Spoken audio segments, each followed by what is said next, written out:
Oi, Eleni, você tá bem?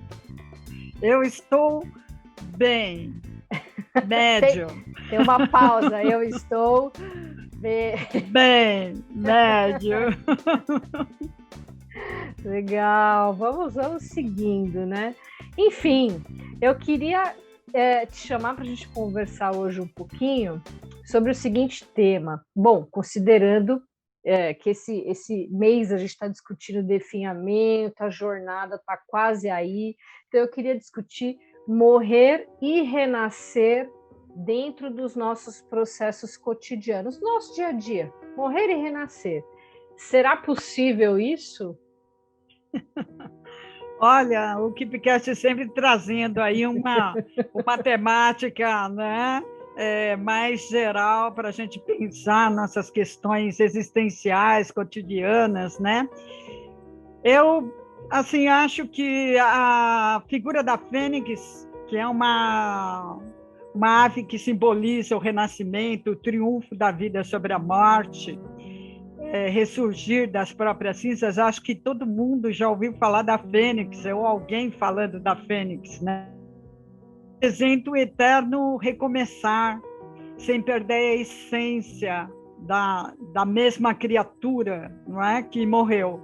Então, muitas culturas possuem essa imagem. Nós temos a cultura da fênix no Ocidente, apenas no Brasil a fênix é feminina, em todos os demais países ela é citada no masculino, né?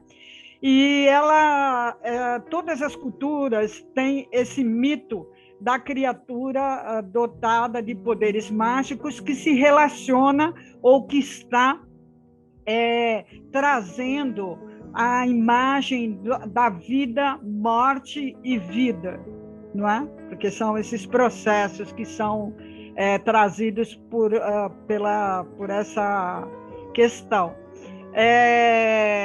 Eu trouxe aqui, você sabe que eu ando lá ultimamente no século XII, não é? Então, eu estou no século XII, acho que é para me sair um pouco dessa nossa realidade, né? Eu pesquisei um poeta persa, sufista, que ele traz uma alegoria que ele traz a seguinte alegoria, que é importante a Fênix para nos trazer sempre a questão de que todos morremos e todos temos a hora da nossa morte, não é? Isso no sentido concreto, mas também no sentido de uma alegoria, no sentido de abandonar processos individuais, momentos difíceis, superações, transformações daquilo que nos está nos fazendo muito mal e trazer uma nova visão. Então, você abandona o que seria aquela tua verdade para assumir outras verdades e de transformação, transformados a partir desse processo tão doloroso de sofrimento. Eu acho que é por aí. Sim, muito interessante. Você foi falando, né? E eu fiquei pensando nos outros programas que nós já fizemos esse mês, né? E em que nós falávamos não só das perdas por mortes, né? Pessoas queridas que se vão, enfim, como outras perdas que a gente vai tendo também ao longo dessa pandemia. E ao longo da vida, a gente sempre tem perdas, né? Especificamente ao longo dessa pandemia, a gente falou um pouco sobre perda de autonomia, perda da convivência, e eu fico pensando, né? A gente tem que tirar algo, né? Que é um pouco dessa transformação que você está colocando, a gente tem que tirar algo de tudo isso, né? Porque a gente está perdendo muita coisa. Inclusive, no programa que nós falamos sobre definhamento, né? Que é esse estado de uma tristeza, mas que ainda há uma potência lá no fundo, não é bem uma depressão, mas é uma coisa que você vai definhando. Significa que tem uma chama ainda, né? A gente tem ali algum sinal, alguma coisa para a gente poder retomar. né? E eu acho que o importante é a gente não perder essa chama, né? Não deixar ela apagar, né? E ainda poder recuperar para poder fazer esse processo de transformação ou de renascimento, né? Para ter outras perspectivas, né? Eu acho que esse é o lance, talvez aqui da KIP, da saúde emocional, para a gente pensar o que está acontecendo atualmente. Então, nós morremos, né, além da morte em si, né, mas nós morremos, né, cotidianamente em pequenas situações de perdas e obstáculos e desafios, né, mas temos que ter a condição de renascer em cada uma dessas situações, né? A figura mitológica é interessante, ela vive 1000 anos e ela trabalha, a ideia do mito é que ela é solitária.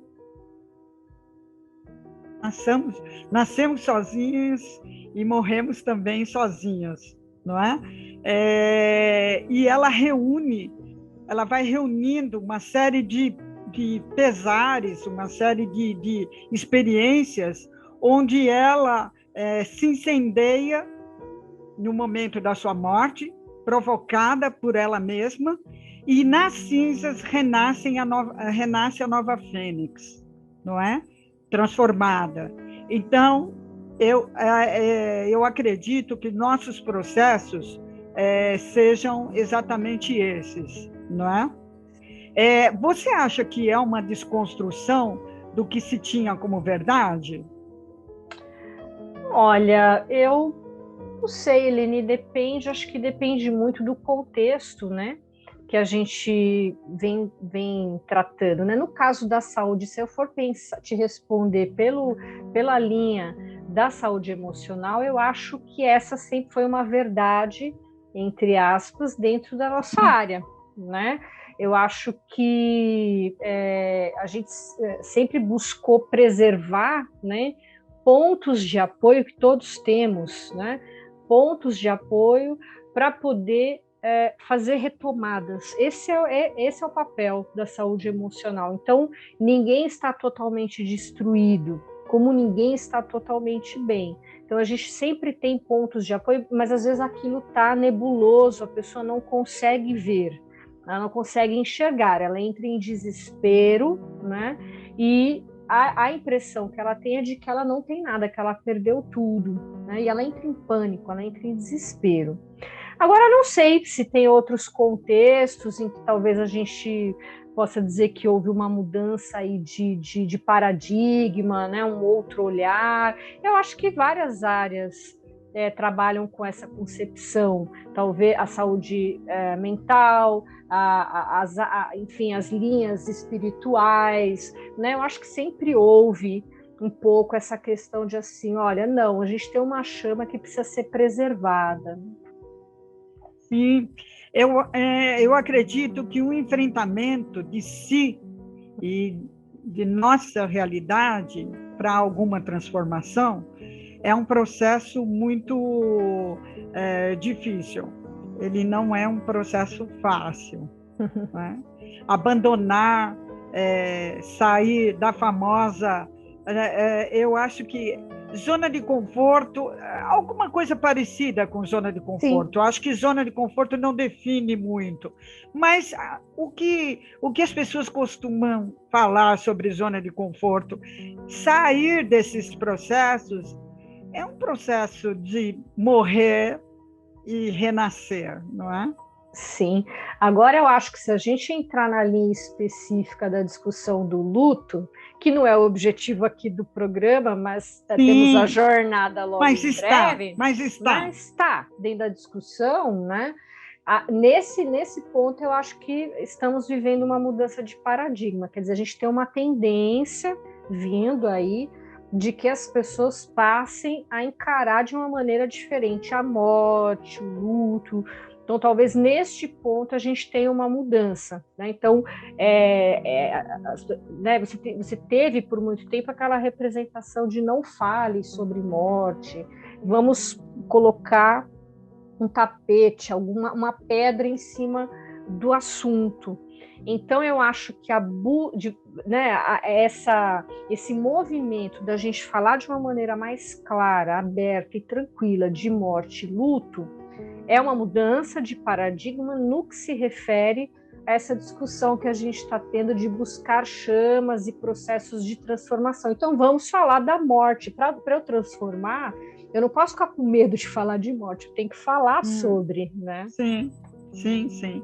Mas também eu gostaria de chamar a atenção do morrer e renascer. Eu já morri e renasci muitas vezes. Opa. Certo? E eu acho que muitas pessoas também já morreram e já renasceram muitas vezes. Sim. E eu acho eu acho que faz parte, eu acho não. Eu tenho certeza que faz parte do nosso processo cotidiano, eu não tenho dúvida nenhuma a esse respeito. E faz muito bem. Com abandonar certeza. o que não servia mais para estar totalmente aberto para o que está chegando e o que pode ser uma grande vivência, uma grande oportunidade, um grande momento, certamente muito melhor do que os que já foram. Nesse sentido, eu acho sensacional pensar sobre isso. Ai, nossa, bacana essa mensagem. Ele não estava esperando por essa mensagem, mas já digo que é uma mensagem de muita força para o pessoal que está aí com a gente na jornada do luto. Exatamente, né? Por então, todos aqueles que estão conosco. Sim, eu acho que esse programa vai ser de muita valia para o pessoal que está aí com a gente. Muito obrigada, Eleni. Até o próximo programa. Até. Tchau.